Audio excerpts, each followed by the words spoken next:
RSCIT परीक्षा की तैयारी कर रहे सभी भाई बहनों को नमस्कार। जैसा कि आपको आज सुबह वाले वीडियो में भी बताया था कि परीक्षा की तैयारी करने के लिए अब केवल आज और कल का दिन ही शेष रहा है। मुझे उम्मीद है आप सब परीक्षा की अच्छी तैयारी करके बहुत ही अच्छे नंबरों से पास होंगे। आपको ध्यान रखना है, परीक्षा में कुल 35% आते हैं। आपको पूरे 35 के 35% हल करके आना है। कोई भी प्रश्न आपको खाली नहीं छोड़ना है, क्योंकि इस परीक्षा में माइनस मार्किंग नहीं होगी, नेगेटिव मार्किंग नहीं होती है, इसलिए सभी के सभी प्रश्न हल करके आना आपको जरूरी है। साथ ही 4 अगस्त और 18 अगस्त को होने वाली RSCIT परीक्षा की तैयारी के लिए पार्ट 15 का ये हमारा वीडियो है। तो शुरू करते हैं आज का वीडियो। हमारा प्रश्न नंबर 1 है, कंप्यूटर से मिटाए गए फाइल फोल्डर को किसमें अस्थायी रूप से रखा जाता है? My computer, my documents, recycle bin या फिर माई नेटवर्क। तो इसमें सही आंसर है सी, रिसाइकल बिन। रिसाइकल बिन के अंदर उन फाइल फोल्डर्स को रखा जाता है जिनको हम कंप्यूटर से डिलीट कर देते हैं। यहाँ चित्र में आप रिसाइकल बिन का एक आइकन देख सकते हैं जो कि डेस्कटॉप पर बना हुआ होता है। आपने अगर डेस्कटॉप देखा तो डेस्कटॉप पे आपने कभी ना कभी इस प्रकार का रिसाइकल बिन का आइकन देखा होगा। नेक्स्ट प्रश्न नंबर 2, HTML का प्रयोग किस लिए किया जाता है? टेक्स्ट फाइल बनाने के लिए, वेब पेज बनाने के लिए, डेटा को कंप्यूटर में इनपुट करने के लिए या फिर ईमेल करने के लिए। तो HTML का प्रयोग वेब पेज बनाने के लिए किया जाता है। इंटरनेट का कोई भी पेज क्या कहलाता है? वेब पेज कहलाता है। और बहुत सारे वेब पेज मिलकर एक वेबसाइट बनती है। तो ये जो वेब पेज होते हैं, ये जिस लैंग्वेज में बनाए जाते हैं उस लैंग्वेज को हम बोलते हैं HTML, यानी कि हाइपर टेक्स्ट मार्कअप लैंग्वेज। ठीक है, तो HTML जो लैंग्वेज है वो किस लिए काम में ली जाती है? वेब पेज बनाने के लिए। अगला प्रश्न नंबर 3 है, निम्न में से आउटपुट उपकरण कौन सा है? Optical mark reader, joystick, microphone या फिर हेडफोन। तो इसमें सही उत्तर है डी, हेडफोन। हेडफोन यहाँ आप चित्र में देख सकते हैं, जो हम कानों पे लगा के आवाज़ को सुन सकते हैं। कंप्यूटर द्वारा जो आवाज़ है वो आउटपुट की जाती है। तो आवाज़ आउटपुट करने के लिए हेडफोन का प्रयोग करते हैं। स्पीकर भी होते हैं, ठीक है। और आवाज़ इनपुट करने के लिए किसका प्रयोग करते हैं? माइक्रोफोन का। और जॉयस्टिक क्या काम आता है? गेम खेलने के लिए। ऑप्टिकल मार्क रीडर, यानी इसको हम OMR बोलते हैं। आप जो RSCIT परीक्षा के अंदर OMR सीट भरोगे उसको चेक करने के लिए ऑप्टिकल मार्क रीडर OMR का प्रयोग किया जाएगा। ठीक है। इसके अलावा OMR सीट आपको RSCIT परीक्षा में कैसे भरनी है, इसका जो वीडियो का लिंक है वो इस वीडियो के डिस्क्रिप्शन में मिल जाएगा। तो आप वीडियो को पूरा देखें। लास्ट के अंदर आपको ये ऑप्शन मिलेगा कि आप उस वीडियो को देखकर समझ जाएंगे कि OMR सीट जो है वो किस तरीके से भरी जाती हैं। ठीक है। अगला प्रश्न नंबर 4 है, MS वर्ड 2010 में बुकमार्क का प्रयोग किस लिए किया जाता है? ऑप्शन ए है, डॉक्यूमेंट के सभी पेजों के पीछे हल्के कलर में टेक्स्ट या किसी फोटो को लगाने के लिए। बी है, वर्तमान पेज में मौजूद कर्सर या चुने गए टेक्स्ट पर भविष्य में दोबारा पहुंचने के लिए। सी ऑप्शन है इसमें, डॉक्यूमेंट में होने वाले परिवर्तनों को रिकॉर्ड करने के लिए। और डी ऑप्शन है, किसी टेक्स्ट से कोई दूसरी फाइल जोड़ने हेतु। तो आपको ध्यान में रखना है कि जो माइक्रोसॉफ्ट वर्ड में बुकमार्क वाला हमको ऑप्शन मिलता है, यह हम इसलिए काम में लेते हैं ताकि हम वापस उसी जगह पर या जिन शब्दों को हमने सेलेक्ट कर रखा है उन शब्दों को दोबारा सेलेक्ट करके वहाँ तक पहुँच सकें। ठीक है। जैसे हम कॉपी किताब कोई पढ़ रहे हैं तो हम क्या करते हैं, पेन से मार्क कर देते हैं वहाँ पर जहाँ से हमको वापस स्टार्ट करना हो। इसके अलावा अपन वहाँ पर जैसे पेजों के बीच कोई चीज़ फंसा सकते हैं ताकि हम वापस वहीं से ओपन कर सकें। तो ठीक इसी प्रकार से माइक्रोसॉफ्ट वर्ड में बुक मार्क वाला हमको ऑप्शन मिलता है ताकि हम उसी पेज में या फिर उसी जगह पर वापस कर्सर को ला सके, पहुंच सकें। तो यहाँ पर कौन सा ऑप्शन सही होगा? बी। वर्तमान पेज में मौजूद कर्सर या चुने गए टेक्स्ट पर भविष्य में दोबारा पहुंचने के लिए बुकमार्क का प्रयोग करते हैं। डॉक्यूमेंट के पीछे जो हल्के कलर या टेक्स्ट या कोई फ़ोटो रखते हैं तो इसको हम क्या बोलते हैं, वाटर मार्क। और डॉक्यूमेंट में होने वाले परिवर्तनों को रिकॉर्ड करने के लिए हम किसका प्रयोग करते हैं, ट्रैक चेंजेज का। और किसी टेक्स्ट से दूसरी फाइल को जोड़ने के लिए प्रयोग करते हैं हाइपरलिंक का। हाइपरलिंक करने की शॉर्टकट कुंजी Ctrl+K होती है। नेक्स्ट हमारा प्रश्न नंबर 5 है, MS एक्सेल 2010 में रो और कॉलम की संख्या कितनी होती है। रो और कॉलम कितने होते हैं माइक्रोसॉफ्ट एक्सेल में, 1024 रो और 2048 कॉलम, या फिर 10,48,576 रो एंड 16,384 कॉलम, या फिर 15,388 रो और 7,624 कॉलम, या फिर 88,268 रो और 96,435 कॉलम। तो ध्यान में रखना है, माइक्रोसॉफ्ट एक्सेल के अंदर हमको 10,48,576 रो और 16,384 कॉलम्स मिलते हैं। ठीक है। अगला प्रश्न नंबर 6 है, निम्न में से कौन सी फाइल वर्ड प्रोसेसर सॉफ्टवेयर से बनाई जा सकती है। Workbook file, document file, presentation file, या फिर डेटाबेस फाइल। तो माइक्रोसॉफ्ट वर्ड या फिर हम बोले वर्ड प्रोसेसर प्रोग्राम, तो उसके अंदर जो फाइल बनती है उसको हम क्या बोलते हैं, डॉक्यूमेंट फाइल। इसीलिए सही आंसर इसमें क्या होगा, डॉक्यूमेंट फाइल। ध्यान में रखना, वर्ड प्रोसेसर प्रोग्राम ऐसे सॉफ्टवेयर को बोलते हैं जिसके अंदर हम डॉक्यूमेंट बना सकते हैं। और इसका जो उदाहरण है वो माइक्रोसॉफ्ट वर्ड होता है। इसके अलावा एक बेसिक सॉफ्टवेयर होता है जो विंडोज़ के साथ में आता है, उसको हम वर्ड पैड बोलते हैं। ठीक है। अगला प्रश्न नंबर 7 है, किस कंप्यूटर का प्रयोग मौसम की भविष्यवाणी करने तथा भूकंप की जानकारी लेने के लिए किया जाता है। Main frame computer, super computer, mini computer, या फिर माइक्रो कंप्यूटर। तो मौसम की भविष्यवाणी या भूकंप की जानकारी अगर लेते हैं तो इसके लिए जो वैज्ञानिक जिन कंप्यूटरों का प्रयोग करते हैं उसको कहा जाता है सुपर कंप्यूटर। सबसे बड़े, सबसे शक्तिशाली जो कंप्यूटर हैं वो सुपर कंप्यूटर होते हैं। इनसे कम शक्तिशाली कंप्यूटर मेन फ्रेम कंप्यूटर, उससे छोटे मिनी कंप्यूटर, और सबसे छोटे जो हैं वो माइक्रो कंप्यूटर होते हैं।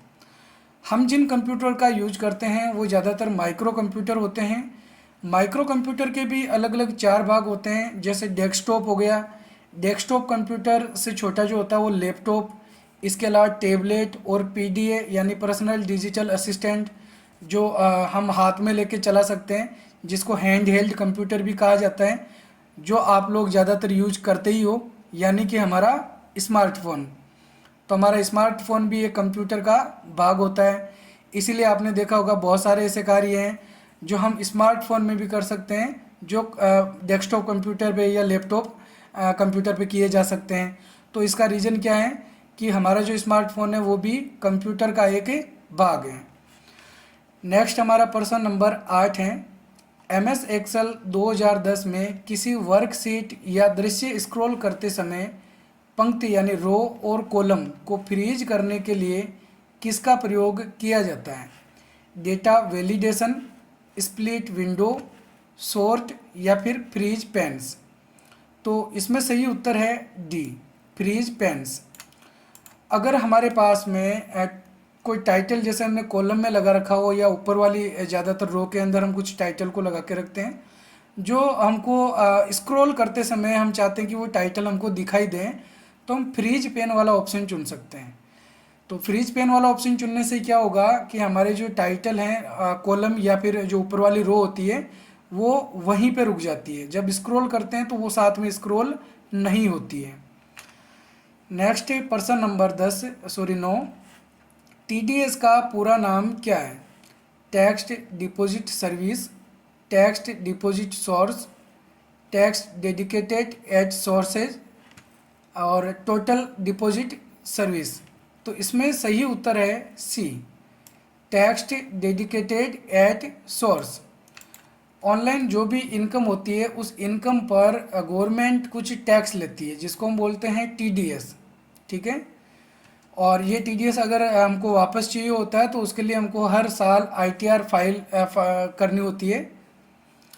अगला प्रश्न नंबर 10 है, कीबोर्ड में मौजूद तीर वाली कुंजियों को क्या कहा जाता है? Combination keys, arrow keys, function keys या फिर न्यूमेरिक कीज। तो जो तीर वाली कुंजियाँ कीबोर्ड में मौजूद होती है उसको हम बोलते हैं एरो कीज। इनको नेविगेशन कीज के नाम से भी जाना जाता है। तो ये जो एरो कुंजियाँ होती है कीबोर्ड में कितनी होती है? 4 होती है। इसके अलावा अगर अपन बात करें नेविगेशन कीज की तो इसके अंदर home, and, page up, page down, arrow keys ये भी शामिल होती हैं। कॉम्बिनेशन कीज ऐसी कुंजियों को कहा जाता है जो किसी दूसरी कुंजियों के कॉम्बिनेशन यानी किसी दूसरी कुंजियों के साथ संयोजन से कार्य करती हो। ऐसी कुंजियाँ जो किसी दूसरी कुंजियों के साथ मिलकर काम करती हो क्या कहलाती है? Combination keys. जैसे कंट्रोल, एल्ट, शिफ्ट, ये जो कुंजियाँ हैं ये कॉम्बिनेशन कीज के उदाहरण हैं। और जो फंक्शन कीज होती है वो कीबोर्ड के अंदर सबसे ऊपरी भाग के अंदर F1 से लेकर F12 तक की ये टोटल 12 कुंजियाँ होती हैं।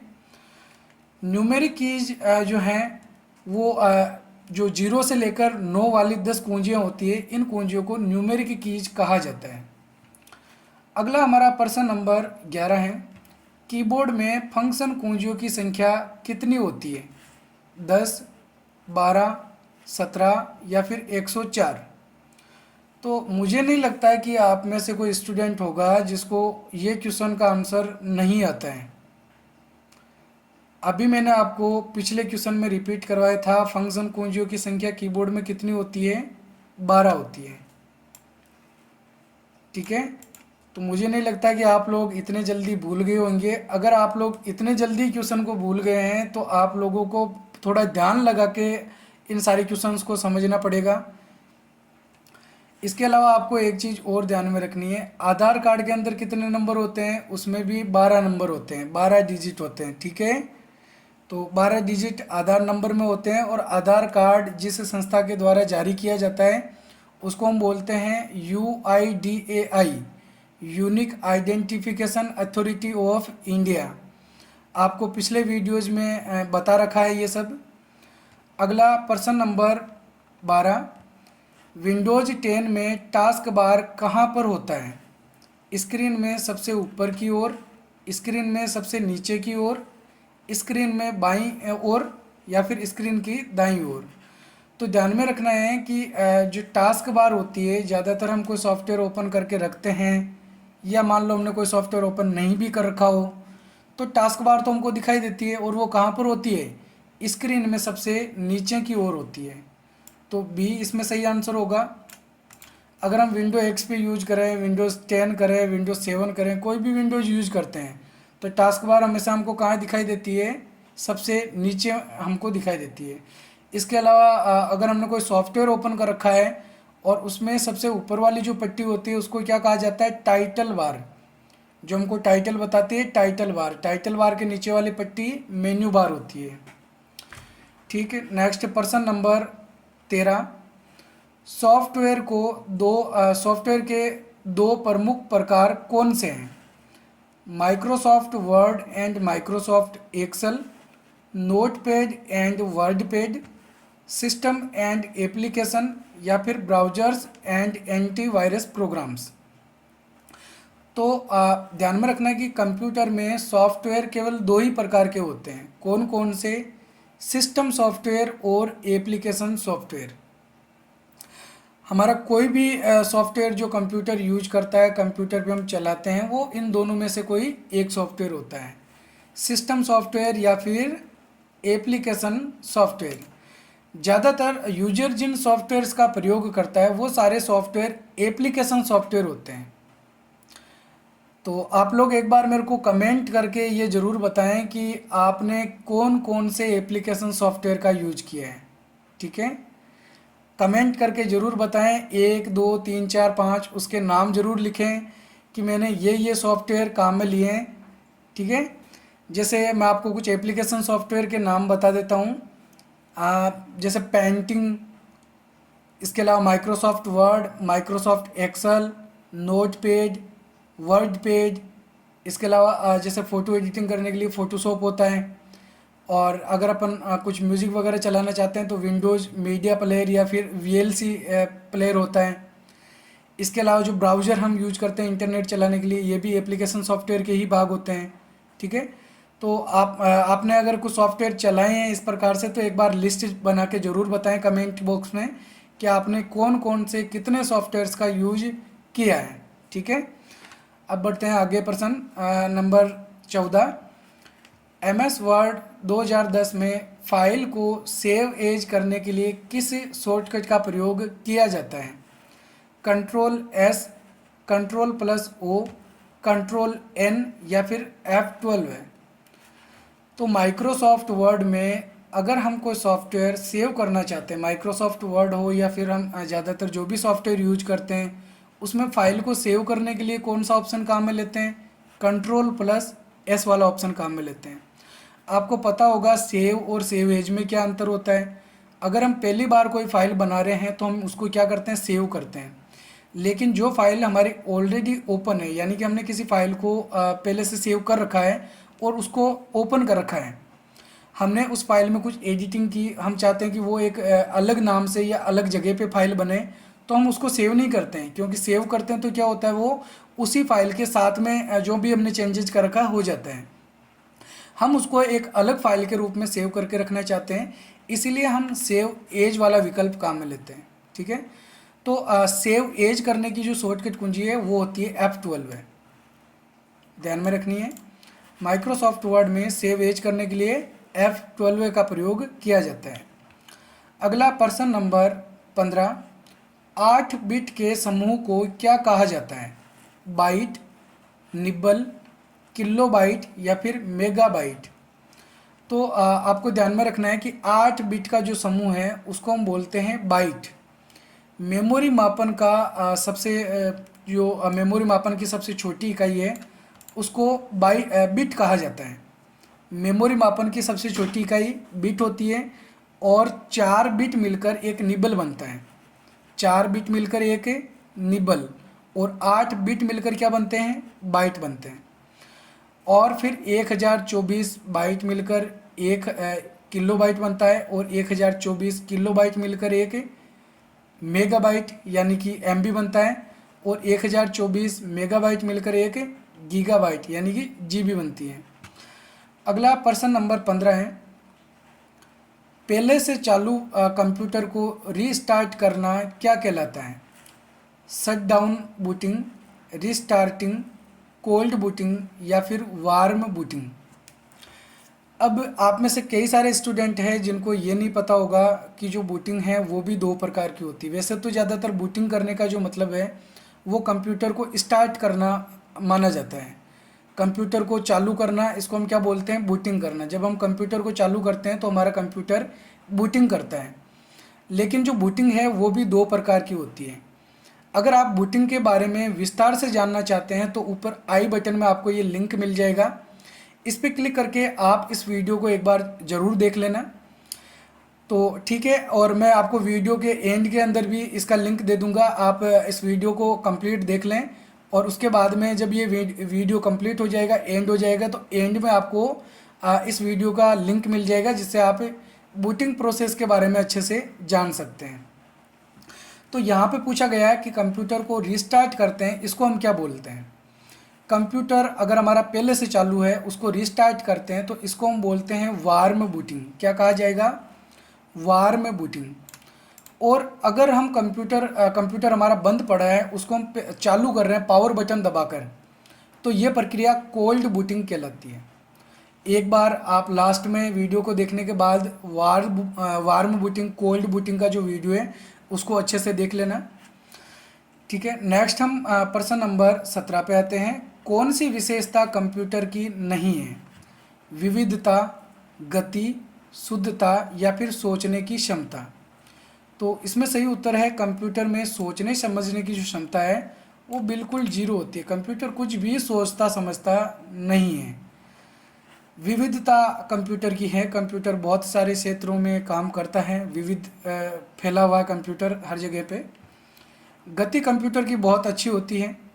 शुद्धता यानी कंप्यूटर खुद कोई गलती करता नहीं है, जो जैसा इसको इनपुट मिलता है वैसा ही हमको वापस आउटपुट दे देता है, क्योंकि जो कंप्यूटर है वो गार्बेज इन गार्बेज आउट की प्रणाली पे काम करता है। गार्बेज का मतलब क्या होता है? कचरा। तो अगर हम कंप्यूटर को कचरा देते हैं, यानी कि कंप्यूटर को इनपुट गलत कर रहे हैं, तो वापस जो आउटपुट मिलेगा, गार्बेज आउटपुट जो है वो हमको मिलने वाला है, यानी कचरा ही हमको वापस मिलने वाला है। गलत इनपुट किया तो आउटपुट भी गलत ही होगा, ठीक है। Garbage in garbage out. अगला हमारा प्रश्न नंबर 18 है, इंटरनेट का मुख्य उपयोग क्या है? संचार, शिक्षा, वित्तीय लेन देन या फिर उपरोक्त सभी।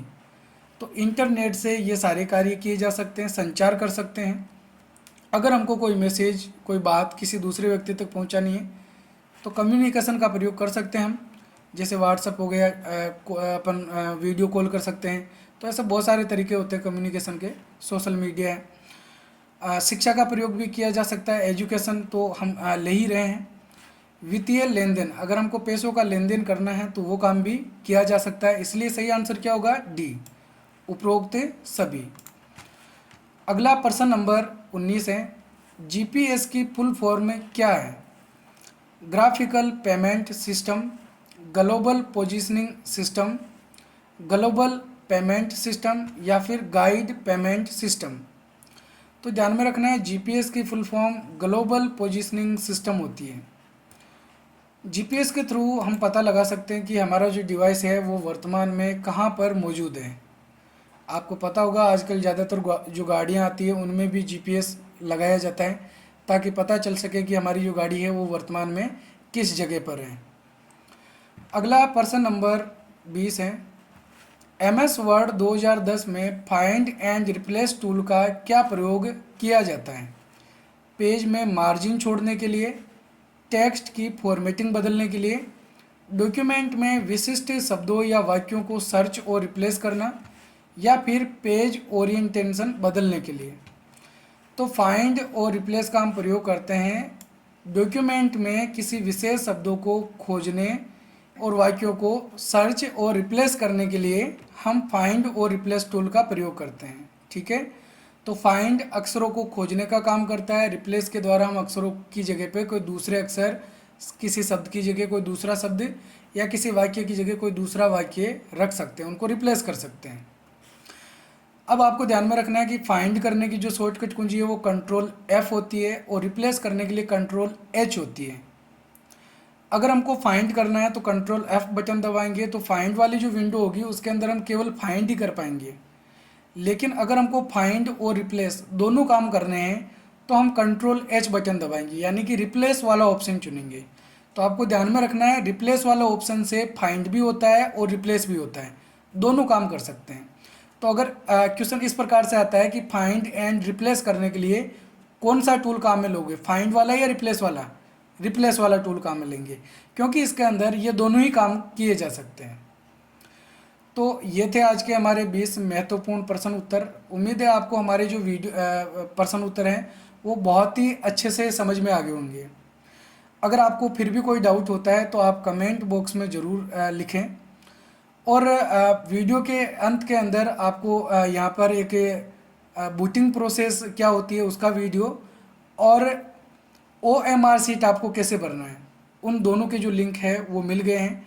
तो आप जिस भी वीडियो को देखना चाहो यहाँ से क्लिक करके देख सकते हैं। हम मिलेंगे एक और नए वीडियो में, तब तक के लिए जय हिंद, जय भारत।